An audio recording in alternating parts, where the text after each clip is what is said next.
The following podcast contains strong language and ridiculous cartoon scenarios conjured up by two self-proclaimed comedy wizards. Between you and me, they're more like Saturday morning court jesters fueled by sugary cereal. But either way, the opinions expressed and presented are mere musings, so please humor their well-intentioned hijinks with a laugh and not by taking anything they say seriously. Unless, of course, you want to pay them to say something else. Could always use a new pair of shoes.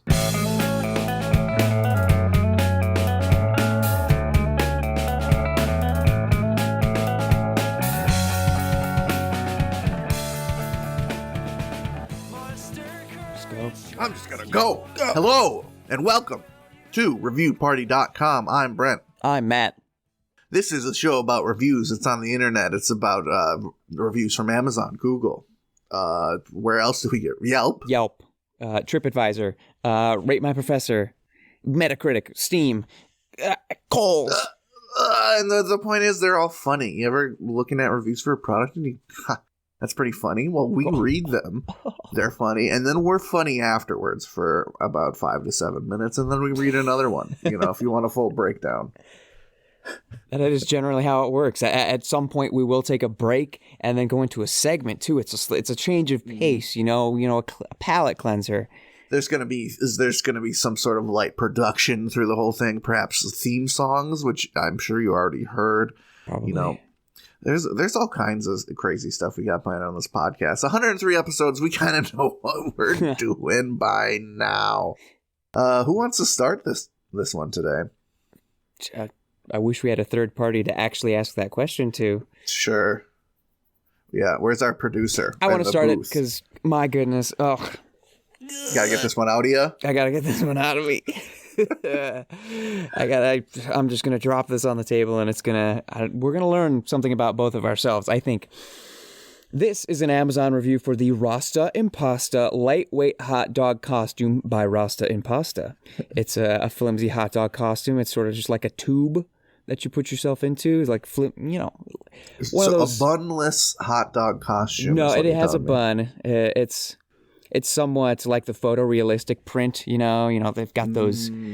It's a taco blanket and it looks photorealistic, but they're it's right. Also, they Photoshop painted the texture all over. It's half a centimeter thin. Like, this isn't okay.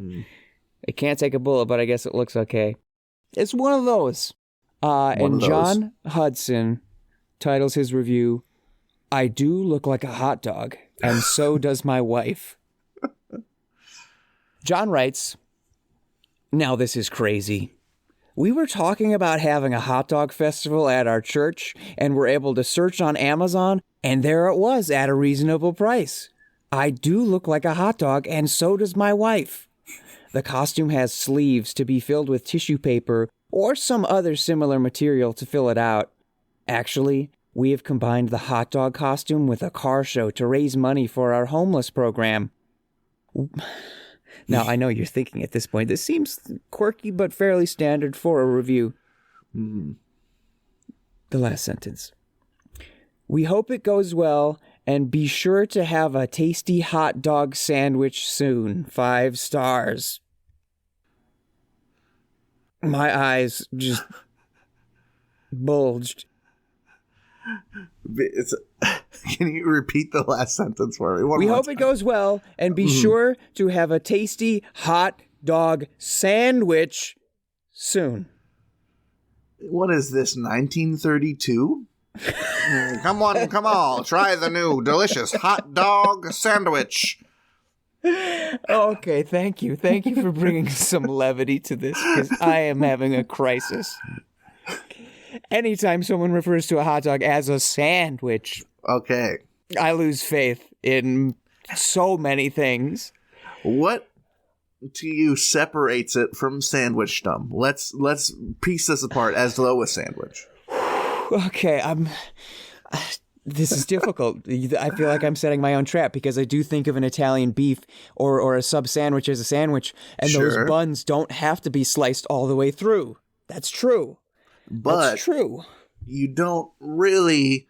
Sometimes I guess you do set an Italian beef on its side, maybe especially for transport. You set it on the crux rather than on its smooth underbelly. like a hot dog. Right. But you do not generally think of an Italian beef in that dimension. A hot dog on its side is insane. It's you're living literally on the edge. I don't know where I am on the hot dog versus sandwich debate. It's something undefinable to me about the hot dog that makes it not a sandwich. Makes it the open-faced nature of all genre of hot dog. Yeah. You know. Yeah, it is its own thing. Why can't it be its own thing? But this is like last episode we talked about when a stranger talks to you about politics with the instantaneous direct assumption that you are definitely 100% aligned with them in that realm. These people are just force feeding their hot dog propaganda to an entire car show. And you see some people in hot dog costumes, you think they'd be authorities on the subject. You think they'd know what they were talking about. You think they'd be friendly. You'd think you'd want to spend some time with them. Not a lot, because they probably smell like hot dogs. Like a hot dog. But you march up to them. Hey, yeah, wow, hot dogs or something? Yeah, hot dog sandwiches. Yeah, when you say hot dog sandwich, you definitely think you don't... Something about that, I think that's a good point to why hot dogs aren't sandwiches. When someone says, do you want a hot dog sandwich, you definitely are not picturing a standard hot dog. It is taking you somewhere else. I'm picturing like 3 hot dogs in between wonderful Wonder white bread and ketchup on it. And I'm 3 years old, so it's acceptable for me to have ketchup. You know what I butter in there. I don't know. What? I kind of picture maybe they took 2 or 3 hot dogs, cut them in half. Butterflied and opened them up. Put them on bread. Did the whole sandwich thing. That could be a neat little Instagram deconstruction food truck type. Give it hot to dog me. Sandwich. Yes. Please. Anything but whatever you were picturing. Yeah, I mean, yeah, that's at the babysitter's house, and she doesn't know how to cook, but hey, she's affordable, so it's that, and maybe she'll cut some up and put it in your mac and cheese next time. Nothing like... Speaking of hot dogs and mac and cheese, before we move on, I'll put more heinous energy, heinous imagery in our heads. Okay. There was a friend, still a friend. Was though is no he an old friend. Okay, yes. We did not break up, but we aren't as in contact anymore. Just an old friend from high school. I'm sure if I sent them a message, hey, they would be very pleasant. Say, hey, how are you doing? That's all besides the point. This person would make hot dogs and then use the water to boil the mac and cheese. Hey. No, that's resourceful. Matt. You want hot dog water boiled? Probably not. Pasta? Be a little greasy, a little grimy. Oh, bro. You ever look at hot dog water, dude? I have looked at hot dog water, yes. Hot dog water just as I have looked at beer brought beer after it's done its job. Like, hot dog water is like Agent Orange to me. It's like you could throw that at me and it would bubble on my skin like acid. It'd be like throwing holy water on a demon. I would just squeal and my skin would make hissing noises and bubble up. I have a review. I'll bring us somewhere a little more wholesome. Okay. For better or for worse. This is a review from Amazon for the Scrivener. I'm glad I didn't really fuck that up. For the Scrivener Black Lacquer Rollerball Pen. Stunning luxury pen with 24K gold finish. Schmidt ink refill. Best roller ball pen gift sets for men and women. Professional, executive, office, nice pens. It's a nice pen. Comes in a box. It's got a little fucking ribbon on it. You know those things. Nice pen. All right. It's a good grad gift, I bet. Yeah, grad gift, Father's Day gift. And like, you want to give a good present, not a fun present. Ugh. This is a review from John. They title it, Wow, Just Wow. I already own a Scrivener leather journal, which is beautiful. As soon as they announced the pen, I decided to buy. I cannot believe the quality at this price. It is absolutely gorgeous. The pen is heavy. Not so heavy that it makes you tired, but heavy in a quality way. The black lacquer gives a very premium look and feel. The gold parts just complete the package. Writing with it is simply divine. It's so smooth that this has now replaced a high-end fountain pen as my favorite. I've already had 2 admiring comments, and I've only been using the pen for 1 day.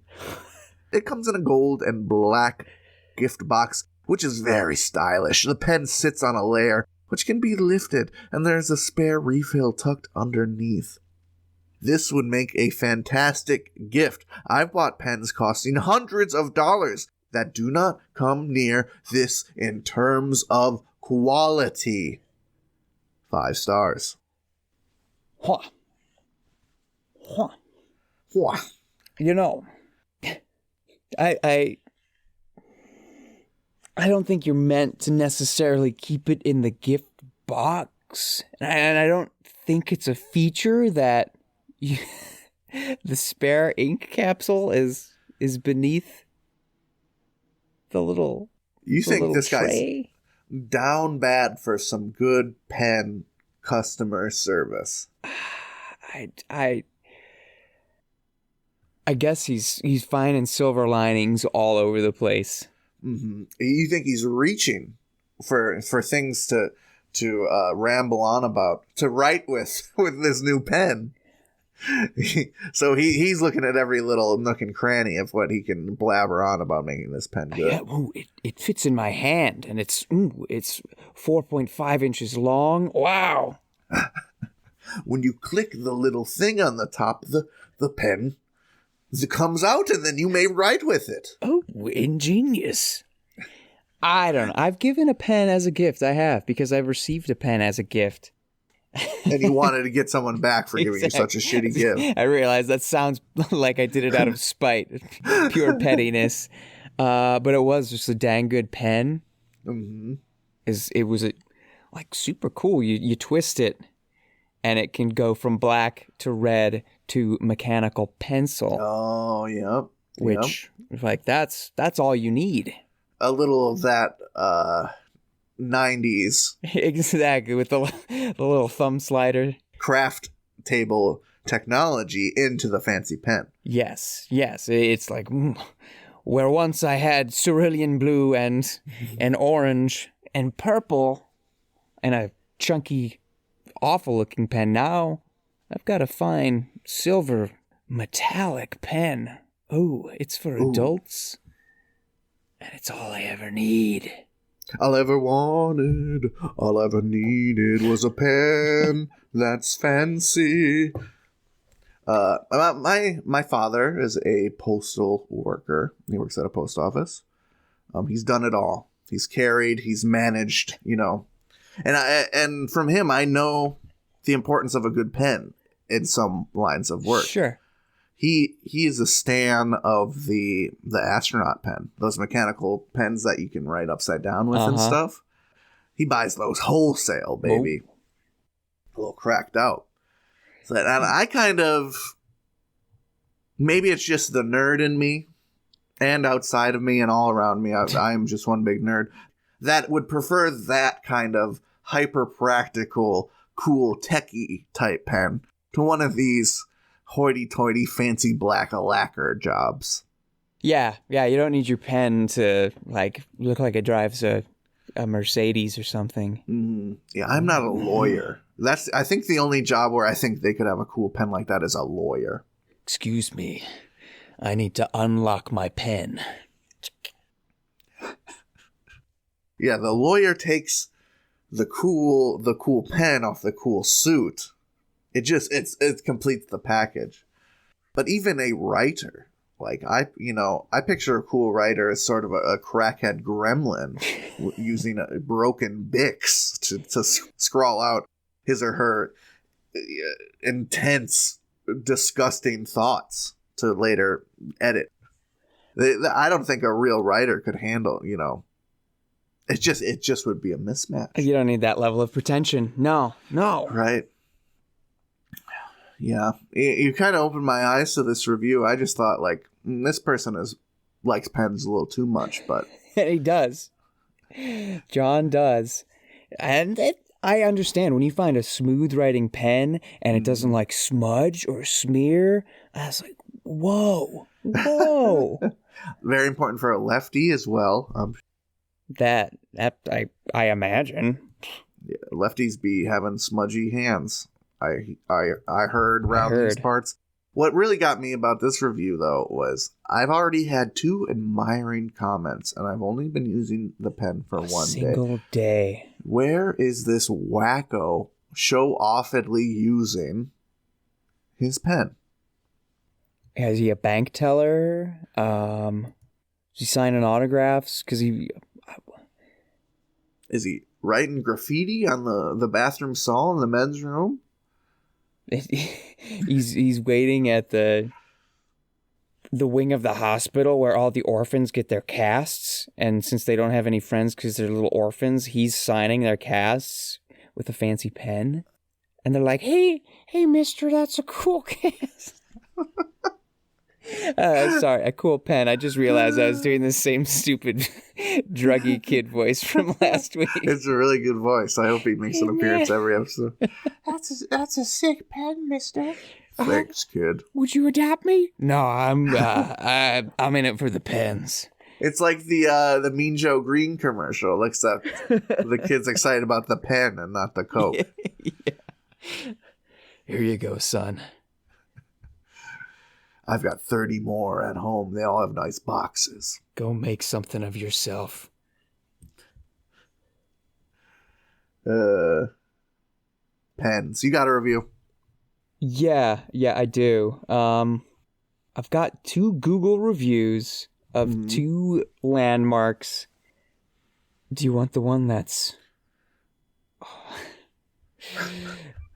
Oh, yeah, I know which one I'm going to go for. Yeah. No, I don't. Yes, I do. This is the one that's on top. I have a Google Maps review for the Hollywood sign, quote, historical landmark. Whatever.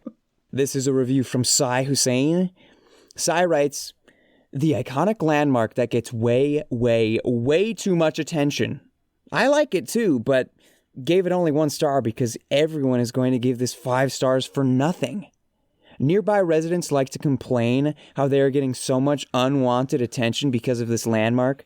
It's just like a streaker saying, everybody keeps looking at me just because I'm naked. I thought I would post a few pictures of the sign from the back view and a depiction of the Hollywood sign in a futuristic climatic apocalyptic vision from the science fiction show Defiance. 1 star. Go off, I guess. He went off. I mean... And then some. And then he shared that he's a fan of Defiance, I guess. Yeah. If I lived there, I'm sure I would be perfectly jaded about the Hollywood sign and the interest of it, too. It's the same thing we saw in those reviews from the Full House. Yeah. I don't like you parking on my street. What? And they don't like it because of the novelty, but the novelty's the whole point. Yeah. You made this choice. That's true. You don't have to live by the Hollywood sign. There are other places to live in California, I have to assume. And, most communities have something like this. Like their name written on the name of the township written on the side of a water tower. Yeah. Or when you go into town, there's like a really fancy sign with the name of the town. And it's like, I've been through Ocano 100 times. I know this town sucks and that fancy sign is way too good for it. And I'm sure that's what Hollywood is like too. That don't mean it's not a cute photo op. Right. I'm sure the armadillos and geckos in the desert are like, more people pulling over right over our dens to take a picture by the Las Vegas sign. Come on. Just because there's no one living there that we don't hear about people complaining. Yeah, because lizards can't talk. Thank God, because then we'd have more of these stupid reviews.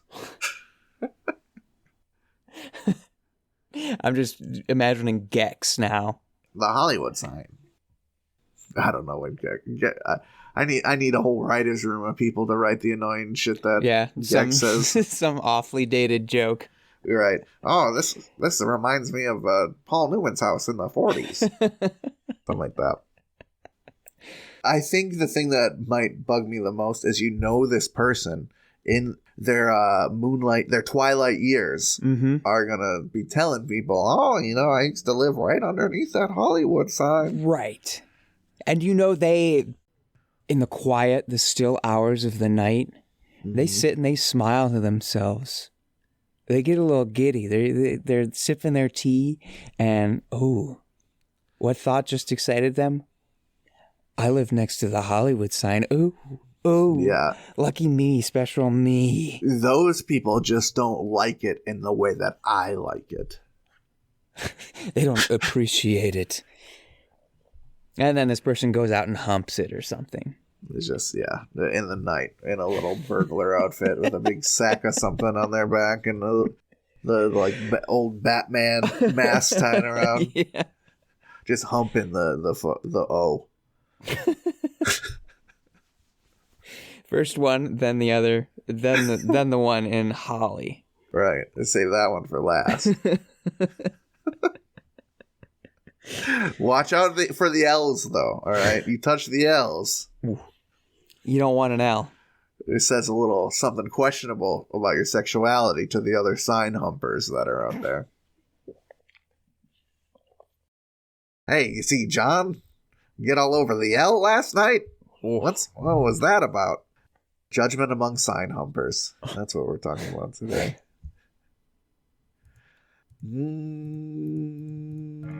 Let's go to break. Okay.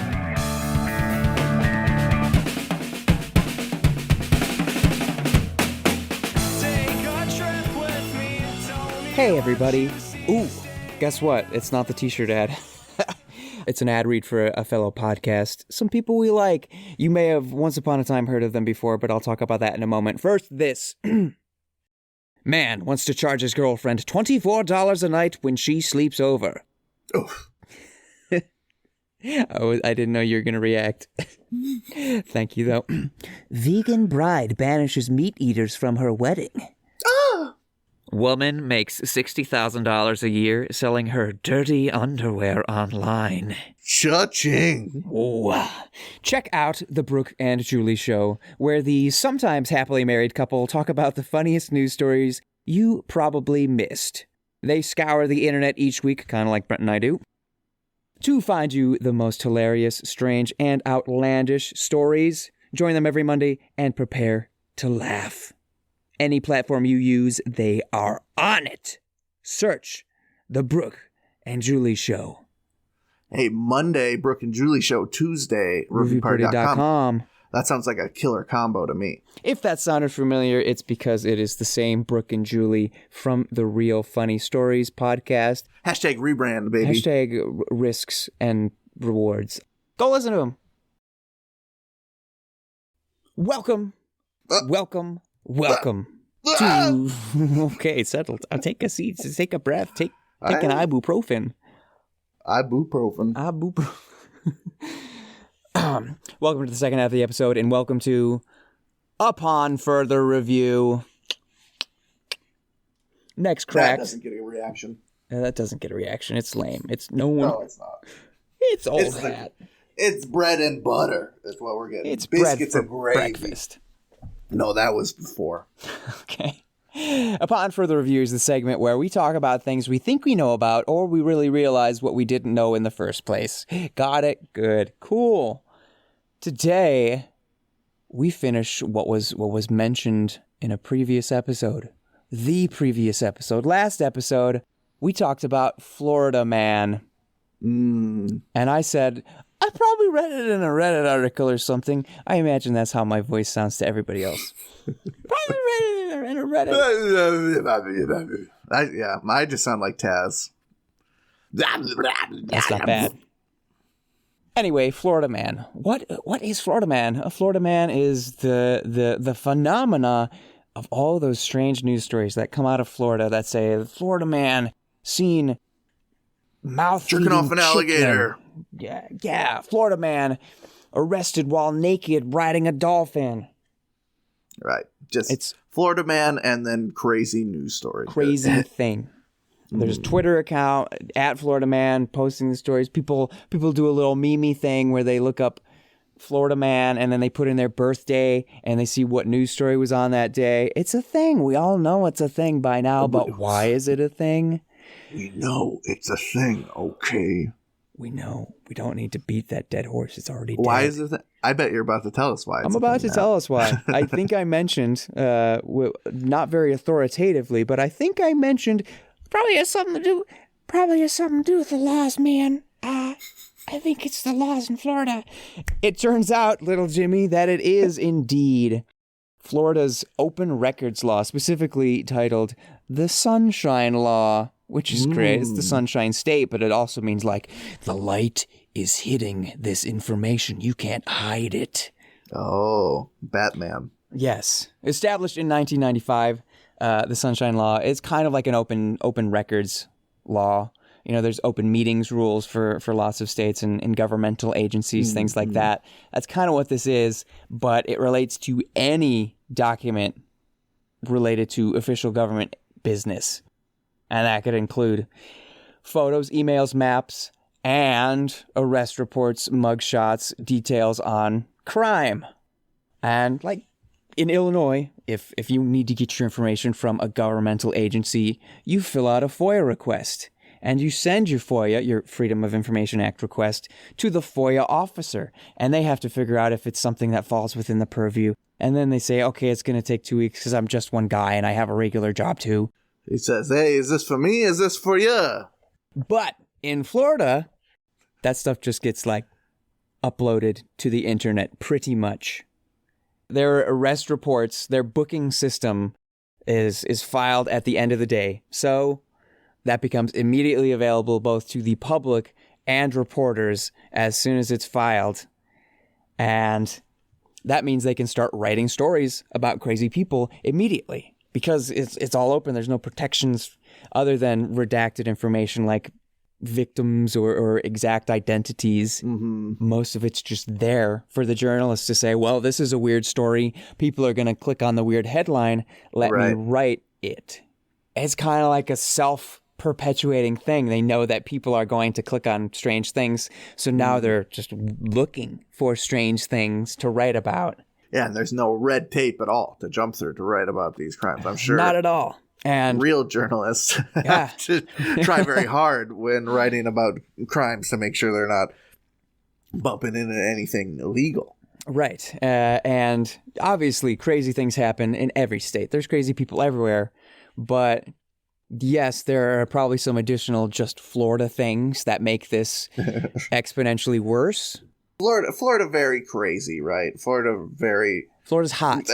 Yeah, it's hot. The Panhandle has a very special kind of redneck that lives there. Yes. They got rednecks. They got big cities with, it's diverse. Big city type crime. Yeah, they got all kinds of crime going on. Those are two of the things I saw on multiple articles. The temperature. Well, hot. When you're hot, you just get crazy. You get irritable. Your brain doesn't work right, but also you're probably outside where the police are going to find you doing something crazy. It's very warm out, and I got to deal with the amount of boomers that choose to locate themselves in Florida. You're probably naked. I'm probably going to get naked and start eating bath salts. There's only a few steps between those for me. Yeah. It's diverse. It goes from the backwater swamp to big major cities. So there's money, there's lack of money. People do crazy things in either circumstance. And it's just a big state. There's a lot of people to do a lot of things. Yeah, I'm sure. But if Jersey had this law, there's plenty of places in America where stupid people are doing stupid stuff all the time. Wisconsin is no different. It's a little more wholesome usually, though. Oh, yeah. They stealing rat carcasses from the dumpster out back. It was for their family. Well, it's a little more wholesome. I didn't catch that one, but thinking, oh boy, the kangaroo escaped from the local. Oh no, wait, somebody just owned a kangaroo. What? Oh yeah, is that a thing? That was a thing. It was the old kangaroo ownership license. Kangaroos are known to beat ass, aren't they? Yes. I want no animal as a pet that can beat my ass, right? And I like big dogs. You know, I'm sure a big dog could really fuck my life up, but it's a fair fight. I have thumbs, you know, but kangaroos are made for kicking things' heads off. Dogs can defend themselves and be aggressive, but they cannot, in a single kick, remove a head. That power level is just, I'm uncomfortable with having that under my control. Yeah, they have like actual arms too. Like jacked arms. You see that picture of the jacked kangaroo? Oh. Terrifying. You ever see the I guess it's a meme where it has like the kangaroo like just poking out of the water, and it says like, if you ever see a kangaroo doing this, don't go in the water. They're trying to entice you in so they can drown you. Kangaroos are Florida man. Huh. Give kangaroos some bath salts and, you know, you got Florida man before you know it. I guess you can own kangaroos in Illinois as well, but... Trying to pick up? I'm trying to start a turf war, kangaroo turf war between the two states. I mean, I guess as a guard dog, if that's the sort of thing you want in your house, a kangaroo is the one. You got a fucking backyard with, you think Cujo's scary in the old backyard. You get a jack kangaroo. He's got his own weight set. You're fucking juicing him. Yeah, don't look him in the eye. Doesn't like that. I think the only thing scarier than having a guard kangaroo is a rancor. Slightly more violent, yeah. Just slightly. All right, should I read a review here? Yeah, that's upon further review. Now we know all about Florida Man, and so do you, listener. You're welcome. You're welcome. From Florida Man to Pepsi Man, I have a review from Amazon for Pepsi Nitro Draft Cola and Vanilla Draft Cola Variety Pack. 13.65 ounces, 12 pack. This is Pepsi Nitro. It's a nitrogen-infused cola. Right. Smaller bubbles, smoother taste is the tagline. Oh. I'll let our friend Casey tell us all about it. Casey titles their review, came in good condition. They write, this product gets a 5 out of 5 for me, obviously, because I wouldn't be ordering a 12-pack case if I haven't already tried it and wasn't woefully addicted to the stuff. Basically, I have a general gastrointestinal problem, but a big part of that is esophagus issues. I've always had a love/hate relationship with soda. Love the taste, but the carbonation would make my esophagus convulse/close up, so I had to decarbonate a good amount of the fizz before I could drink it. This stuff I can just drink straight out of the can right after opening it, and it goes down smooth and no heartburn afterwards. The better flavor profile is just a bonus. It's like the perfect drink for me, and if Pepsi ever discontinues this stuff, I will be absolutely heartbroken. 5 stars. Oh, you are putting your faith in the wrong... Well, I was going to say corporation, but any corporation is the wrong corporation. Yeah. It's hard to explain to somebody whose favorite product was discontinued. That like, hey, we did the math. We just can't we got to try again. We liked it, homie. You know, we believed in it enough to sell it. Yeah, we tried, man. We fucked with it hard. We fucked with that lavender taquito scented candle you like so much real hard, bro. Dude, man, we so many test markets, man. Arizona, Florida. Scent and flavor scientists, think about how much they're paying them to make the flavor. And then to get that flavor to a place where it can be manufactured at a mass scale and still makes the same, not to mention the distribution, all that stuff, the advertising. A lot of chips on that bet. Right. I'm looking at this picture of a wonderful interracial couple enjoying a couple glasses of Pepsi Nitro. Sure. In this Amazon ad here. Those models aren't cheap, Yeah. The photographer, the people to take those pictures, the fucking food artists that I'm sure manufactured, whether digitally or physically, these glasses of soda they're having, because that's not just Pepsi Nitro. Right. Absolutely. And the person who came up with that glorious name, Pepsi Nitro. Nitro. Who, chances are, may not have even tried the product. They just had a description. Right. Literally, I have a friend, a brand new friend that I met during this most recent play. She works for Oberweis. And one of her job roles, not her entire job, but one of her job roles is naming ice cream flavors. I want that. Naming things is a dream job. Yes, absolutely. But she said she didn't get to try the ice cream. And that's just antithetical to my mind to making it right. But I guess if you know what's in it, you can kind of make some foofy pirate's booty. Stupid name to sell ice cream to children. I guess you're selling ice cream. How hard can it be to sell? I like naming things so much that going to the makeup shop with the lady partner. The makeup shop, as they say. Right. Ulta, Sephora, etc. I don't even mind going because I get to look at the names of the colors in the makeup palettes. Man. They got some real experts working on those color namings. I'm fucking 9 out of 10 times impressed with their choices of it. It's so because they just can't name them regular color names. No. They this is the fucking big Bugaloo palette. We only need Bugaloo type names evocative, here.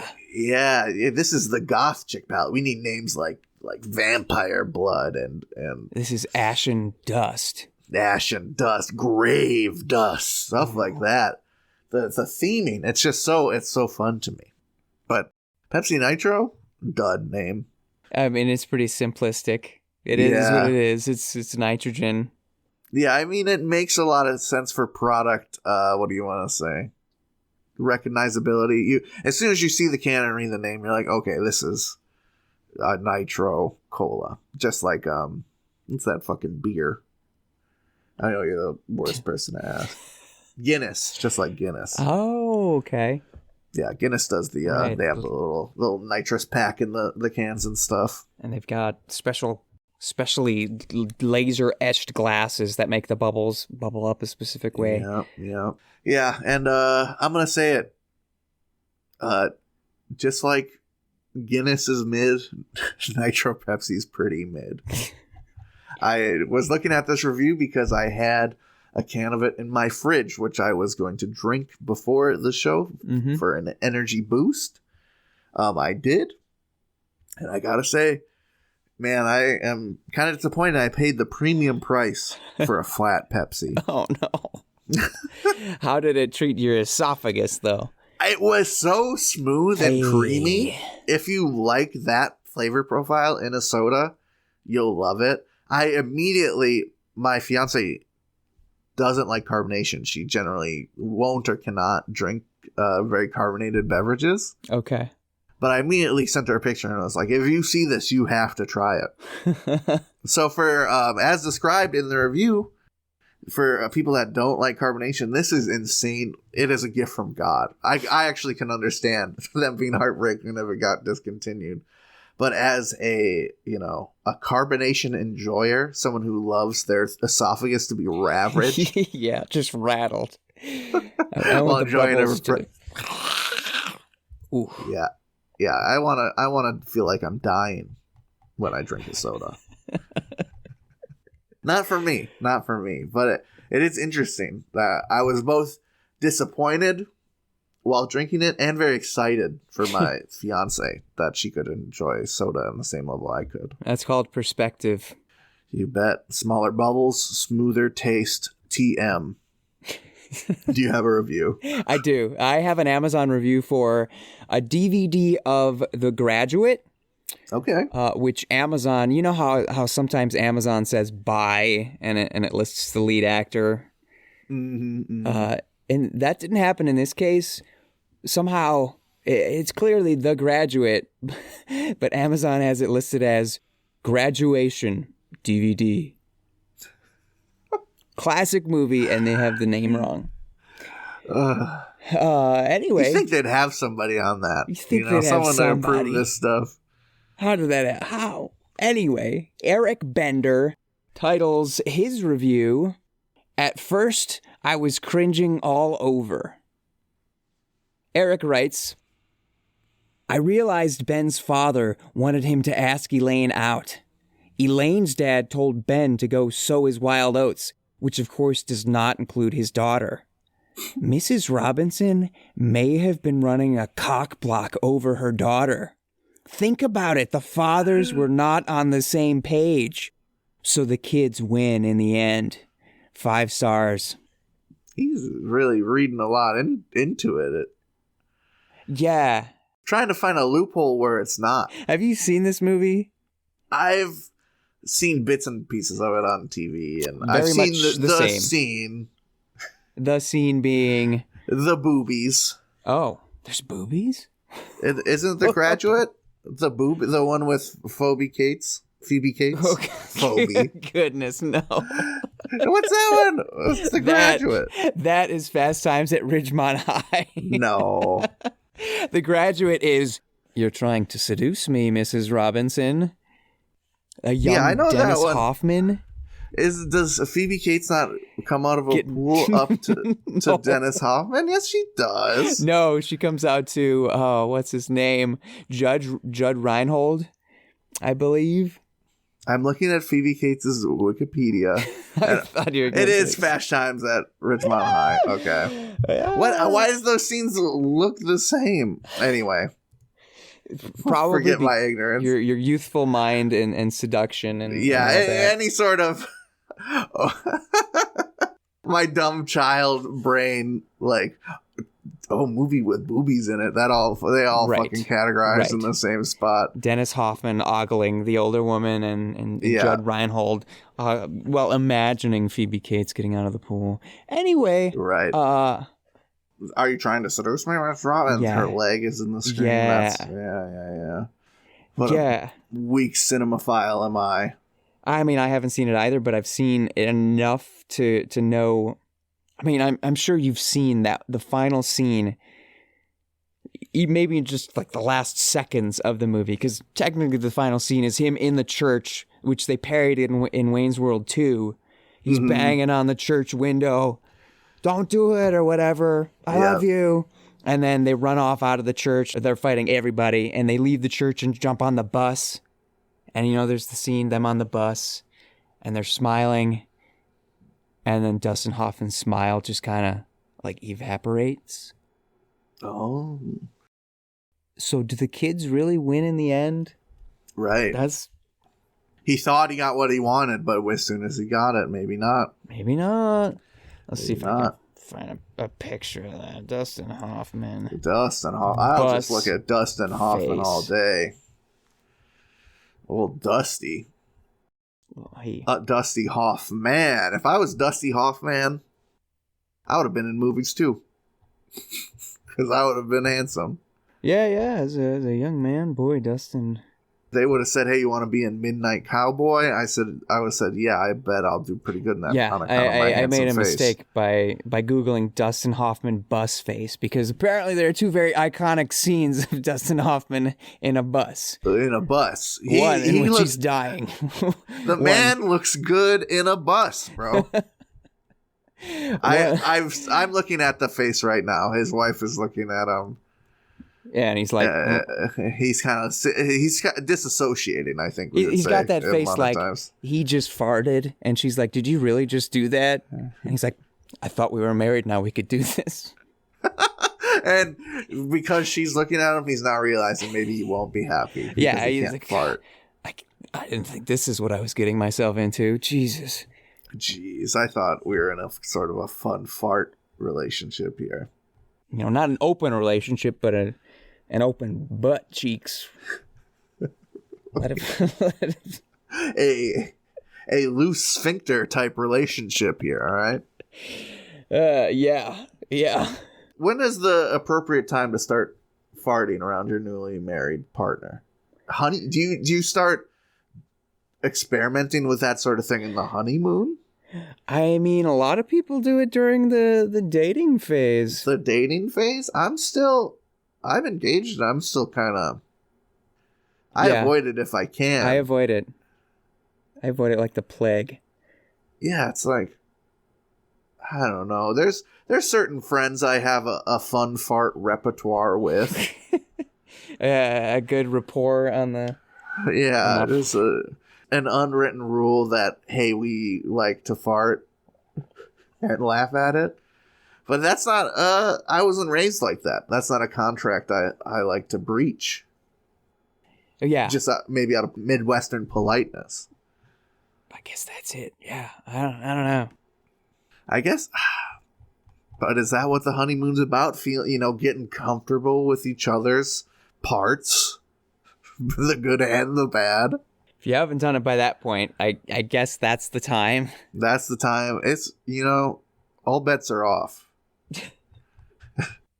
What if, has there ever been a couple that got to their honeymoon, one of them started ripping ass, and then the other one had second thoughts? I'm out. I didn't know the ripping ass was a part of the contract. The pastor didn't say anything about ripping ass. He said sickness and health, but... Sickness, health. You can't tell me this is under sickness. This is beyond sickness, what just came out of you. You're not the same person I fell in love with.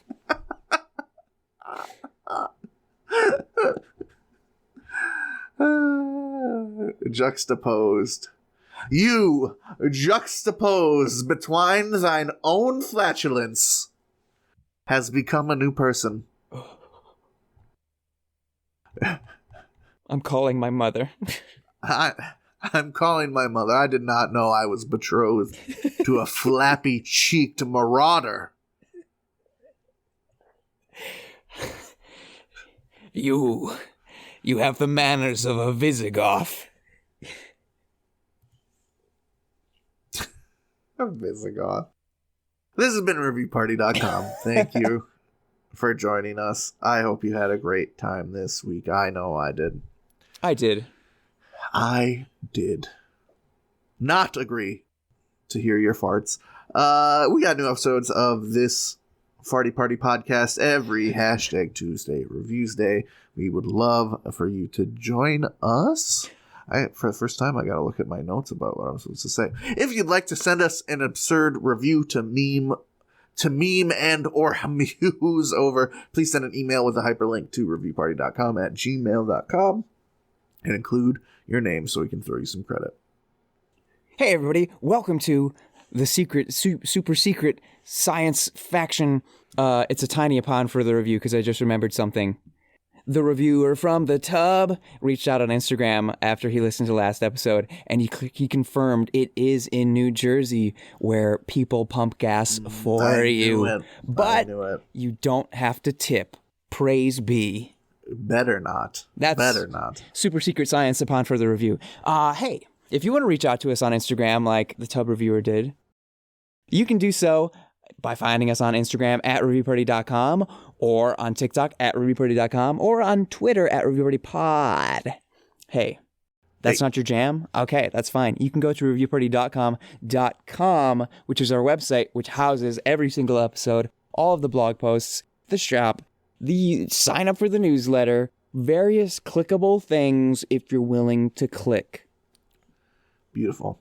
And don't forget to subscribe and or follow wherever you listen if you have not already. If you're typing in reviewparty.com every week to get to the show, you do not have to live like this, people. You can hit follow on, I think it's follow on Spotify, whatever it is on Apple Podcasts. You know the button. Hit it. It'll show up right for you. It helps us out. It's beautiful. And hey, if you're like a podcast listener on Spotify, but you still go on Apple Music /podcast for other stuff, why don't you throw us a follow over there? Juice the numbers, baby. Juice them up. Speaking of juice the numbers, we have some friends to juice, do we not? And thank you again to Brooke and Julie. They say they're a sometimes happily married couple, but if you listen to their show, there's a lot of laughs and a lot of fun to be had. So thanks for the shout out from them. We're happy to give the shout out to you guys again. The old people. I wonder if anyone listening to our podcast thinks we're a happily married couple. Because behind the scenes, we are like cats and dogs. Yes. Matt and I, we just get it together for the show, like fucking, like Sex in the City cast. The only things that we agree on are Seinfeld, Star Wars, hot dogs not being sandwiches, and holding in your farts unless you're alone in the room. If you walk into a room that's been farted into, that's on you. I bet you were drawn to it, you sick freak. Like a moth. Like a moth to flame, like a bleed to a nose. Very big thanks to our buddies in Nosebleeds for letting us use their jam right for breakfast.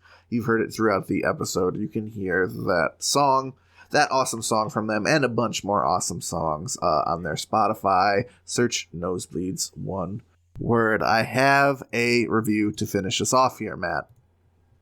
Finish them. It is from Amazon, as always. This is an Amazon review for the Surge Soda 16-ounce can. One single can only.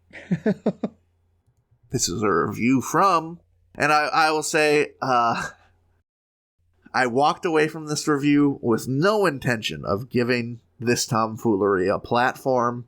I thought, you know what, our show's a little bit too good for that type of humor. And the longer I walked away, the more I thought about it, and the more I needed it in the show. So, in a show about filth from every corner of the internet, here is a nice pile of goop written by Meme ... Oh boy. They title it Productivity, and they write, I just want to say, don't mix a 5-hour energy with 3 Surge cans. I feel like I could smell color and see sound. On a brighter note, I have never fapped so much in my life. Oh, and Surge is amazing. 5 stars.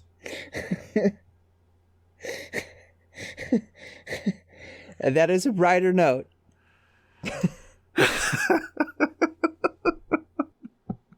Doesn't get much brighter for some people.